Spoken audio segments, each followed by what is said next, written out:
Protista के दूसरा जो हमने वर्गीकरण पढ़ा था उसमें दूसरा पार्ट जो है उपभोक्ता अपघटक प्रोटिस्ट। थोड़ा सा पहले का रिवाइज करते हैं।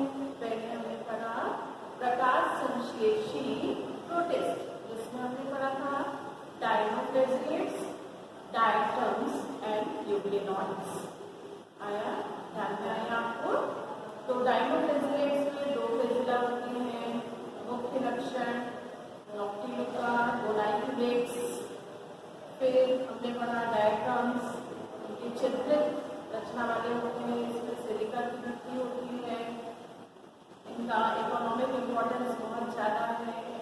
यूग्लिनॉइड्स पढ़ा, जिसका इम्पोर्टेंस इसलिए है कि ये पौधों और जंतु दोनों के लक्षण को धारण करते हैं। पौधों जैसा भोजन भी बना पाते हैं और जंतुओं जैसे भोजन को निकल भी सकते हैं। इसका उदाहरण है यूग्लिना। ठीक है, अब आगे बढ़ते हैं। 3 पार्ट है, आज हम सेकेंड और थर्ड पार्ट पढ़ेंगे। तो जगत प्रोटिस्टा का सेकेंड पार्ट जो है वो कौन सा है? उपभोक्ता अपघटक प्रोटिस्ट। उपभोक्ता यानी जो दूसरों से अपना भोजन प्राप्त करते हैं।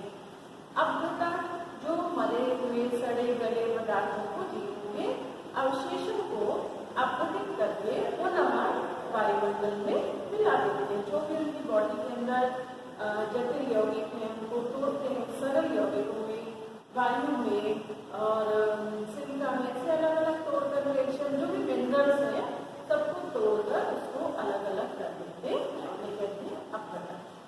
तो ऐसे भी प्रोटिस्ट हैं जो उपभोक्ता अपघटक प्रोटिस्ट में आते हैं। उनमें एक है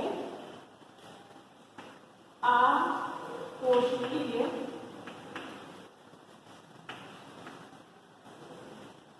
श्लेष्मकशूल,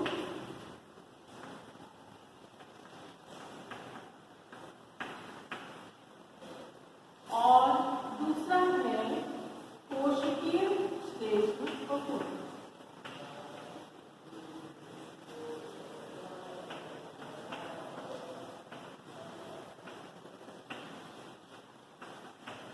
है ये श्लेष्मकशूल ही, ये चिकने होते हैं, इन्हें जगत प्रोटिस्टा में रखा गया है क्योंकि इनके पूरे के पूरे लक्षण कवक जैसे नहीं होते, इसीलिए इनको इसमें अलग रखा गया है। इनमें काफी डिफरेंस है। क्या डिफरेंस है देखिए, यदि हम देखें कि जो आकोशिकीय श्लेष्मकशूल होती है,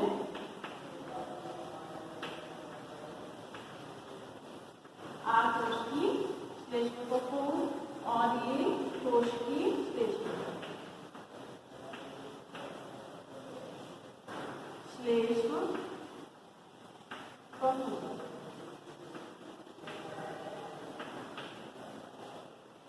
ये असल में कहाँ पाए जाते हैं? ये पाए जाते हैं, ये नरझिली होते हैं, ये नरझिली होते हैं और ये जंतु संभोजी,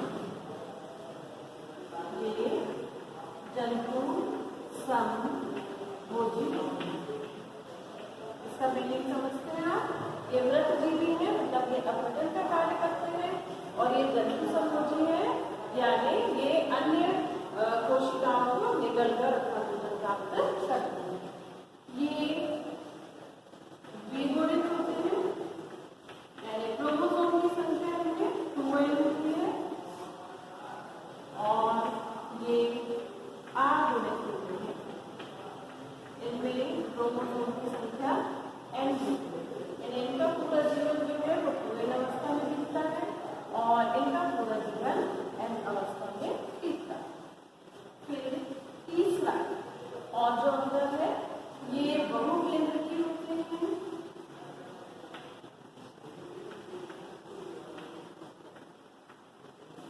और ये एक केंद्रकीय होते हैं।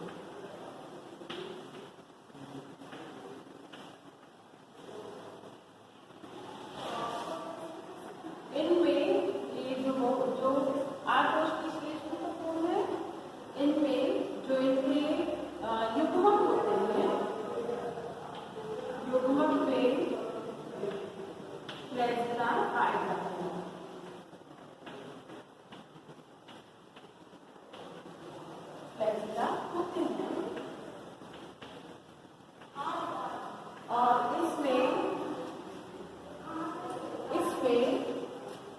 कभी भी फ्लैजिला नहीं होते हैं, फ्लैजिला नहीं होते हैं, नहीं होते हैं। ये डिफरेंस है आकोष्ठी श्लेष्मकूल और कोष्ठी श्लेष्मकूल। ये मृतजीवी है, ये जंतु संभोजी है, ये द्विगुणित अवस्था में पूरा जीवन बिताते हैं, ये आधुनिक अवस्था में पूरा जीवन बिताते हैं। आकोष्ठी बहुकेंद्रीय होते हैं और कोष्ठी जो है वो एक केंद्रीय होते हैं। आकोष्ठी श्लेष्मकूल के युग्मक हुए फ्लैजिला होते हैं। इनके जीवन की किसी भी अवस्था में कभी भी फ्लैजिला नहीं होते। इनकी बॉडी का जो शेप है इन्हें कहा जाता है प्लाज्मोडियम। इनका नाम प्लाज्मोडियम नहीं, इनकी जो बॉडी का शेप है उसे प्लाज्मोडियम कहा जाता है। और इनकी बॉडी का जो शेप है इन्हें कहा जाता है मिक्स अमीबी। ये डिफरेंस है। अब समानता क्या है कि दोनों ही कोशिकाएं की नग्न होती हैं। समानता क्या है कि दोनों ही कपूर हैं, यानी ये अपना भोजन नहीं बना सकते हैं। और दूसरी समानता दोनों की कोशिकाएं कैसी रहती है, नग्न। बस समझ में आ गया आपको। अब अपन देखते हैं आकोष्ठी श्लेष्मकूल का लाइफ साइकिल, जीवन चक्र कैसे होती है, कैसे इसका जीवन आगे बढ़ता है, कैसे ये प्रजनन करती है, कैसे वृद्धि करती है, इसके बारे में अब अपन पढ़ेंगे। तो चलते हैं अपन आगे। ये जो एडल्ट है, एडल्ट आकोष्ठी कपूल किसी भी आकार में रहती है और ये कूटपाद द्वारा चलती है। ये कूटपाद द्वारा चलती है। इस तरह का कोई भी शेप इसका हो सकता है, किसी भी शेप की हो सकती है, इसीलिए इसे श्लेष्म कहा गया, चिकनी होती है। इसमें धीरे धीरे जैसे ही इसमें भोजन इकट्ठा हो जाता है तो ये फल काय में परिवर्तित होने लगती है। फल काय का मतलब है इसके अंदर इसके जो प्रजनन वाले पार्ट से उनका निर्माण होने लगता है। और इसके बाद में क्योंकि मैंने अभी आपको बताया कि ये द्विगुणित होती है तो यहाँ पर इसमें विभाजन होता है माइटोसिस का।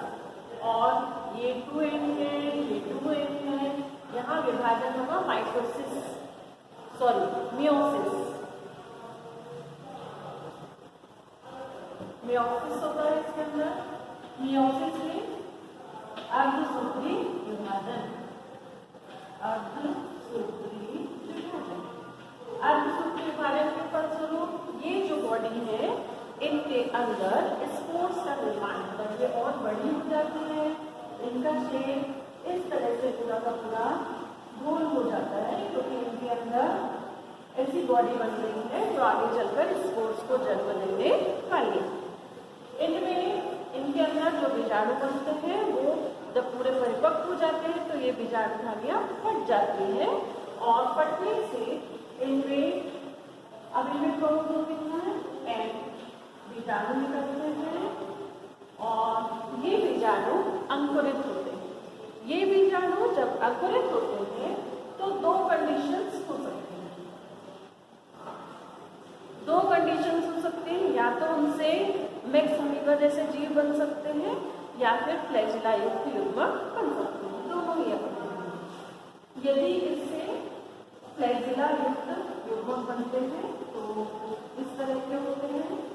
ये फ्लैजिला है उनका और ये युग्मक आपस में संयुग्मित होते हैं। जब ये आपस में संयुग्मित होते हैं तो संयुग्मित होने से दोनों के संयुग्मित होने से युग्मनज बनता है। दोनों में आपस में मिल जाते हैं, केंद्रक इनके आपस में मिल जाते हैं तो इस तरह से संयुग्मित होते हैं। देखिए ये एक युग्मक है और ये दूसरा युग्मक है, दोनों ही केंद्रक आपस में मिल जाएंगे यहाँ से और इसके फलस्वरूप एक जो बॉडी बनेगी वो बॉडी है जिसे हम कहते हैं युग्मनज, इसे हम कहते हैं युग्मनज। इसको क्या बोलते हैं? इसको कहते हैं युग्मक। ये युग्मक है जो चल बीजाणु है, क्योंकि इनमें क्या पाया गया है? फ्लैजिला। इनमें आपस में फर्टिलाइजेशन हुआ, जिससे अब इसमें क्रोमोसोम की संख्या कितनी हो गई? 2n। इसमें इनमें भी n थी, इसमें भी n थी, तो यहाँ कितनी हो गई? 2n। और ये अंकुरित होगा और इससे परिपक्व बॉडी बनने की तैयारी होगी, और जिससे पुनः इस तरह की रचना बनेगी, और ये रचना मिक्सोफिली कहलाती है, प्लाज्मोडियम कहलाती है। ये आगे चलकर बॉडी बनाएगा। फल काय भी बोला जाता है, बीजाणु भी इसको बोलते हैं। इसमें अर्धसूत्री विभाजन होगा। अर्धसूत्री विभाजन के फलस्वरूप बीजाणु बनेगा और बहुत सारे बनेंगे, जिसमें से एक का हम देख रहे हैं कि उससे फिर आगे युग्मक बनते हैं, और युग्मक में जो युग्मक के अंकुरन युग्मक जो है ये आपस में जब मिलते हैं फर्टिलाइजेशन होता है तो युग्मनज बनता है। ये एक कंडीशन है। दूसरी कंडीशन कि ये जो भाग आया है इसमें से निकलकर ये इस तरह के रूप में भी परिवर्तित हो सकता है, इसे भी युग्मक कहा जाता है। लेकिन ये अचल बीजाणु है, ये चल बीजाणु नहीं है, क्योंकि इनमें फ्लैजिला नहीं पाया जाता। इनमें भी क्या होगा? सीधे सीधे बहुत सारे विभाजन होंगे, इनकी संख्या बहुत सारी हो जाएगी, और फिर इसमें से ये आपस में कोई भी दो आपस में क्या होंगे? मिल जाएंगे। इनमें से कोई भी दो आपस में इनके केंद्र मिल जाएंगे, और मिलने के फलस्वरूप क्या बनेगा? युग्मनज। दोनों में ही कंडीशन सेम है। एक में चल युग्मक बन रहे हैं और एक में अचल युग्मक बन रहे हैं। कहीं कहीं पर इसे अमीबी भी कहा जाता है। ठीक है, समझ में आया? फिर से एक बार समझ लेते हैं कि क्या है ये लाइफ साइकिल है। ये मैंने ये वाली लाइन क्यों खींची है? क्योंकि इस तरफ जितना भी जीवन चल रहा है वो एन अवस्था वाला चल रहा है, आगुणित, और इस तरफ जो जीवन चल रहा है वो कौन सी अवस्था वाला है? द्विगुणित। ये इनका शॉर्ट टाइम लाइफ है, थोड़े समय के लिए है, बाकी पूरा जीवन कैसा गुजारते हैं? ये द्विगुणित अवस्था में गुजारते हैं।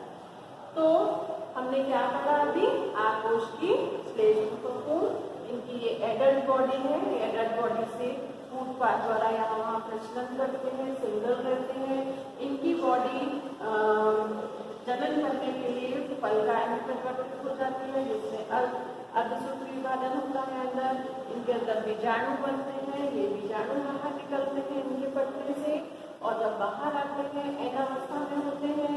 इनसे दो प्रकार की कंडीशन के बीजाणु बन सकते हैं, युग्मक बन सकते हैं, या तो चल युग्मक बनेंगे या तो अचल युग्मक बनेंगे। जो चल युग्मक होते हैं उनमें फ्लैजिला होते हैं, उनमें आपस में निषेचन के फलस्वरूप युग्मनज बनता है, जिससे फिर से वैसी बॉडी बन जाती है।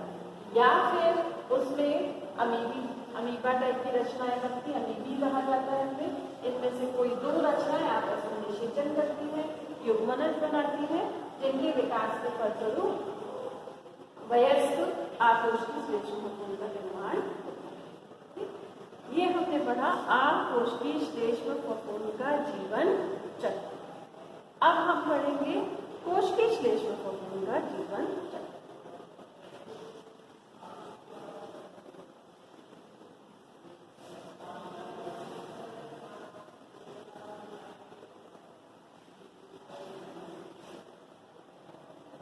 कोश की श्लेष्मकोण जंतु संभोजी आगुणित, कभी फ्लैजिला है, और ये मेसोमेरी अवस्था में पाया जाता है। अब देखिए जो आकोश के श्लेष्मकोण थे वो सिंगल रहते, ये अलग अलग, ये मिक्स रहते, समूह में रहते।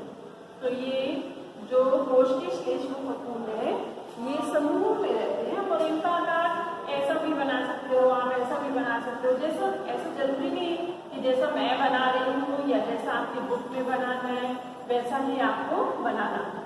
और इसमें मैंने पढ़ा है बहुकेंद्रीय होते हैं, ये एक केंद्रीय होते हैं। अब इनमें क्या होता है? इनमें जैसे ही जनन होना है तो जनन होने के समय ये इसका केंद्र है और यहाँ पर जीव है।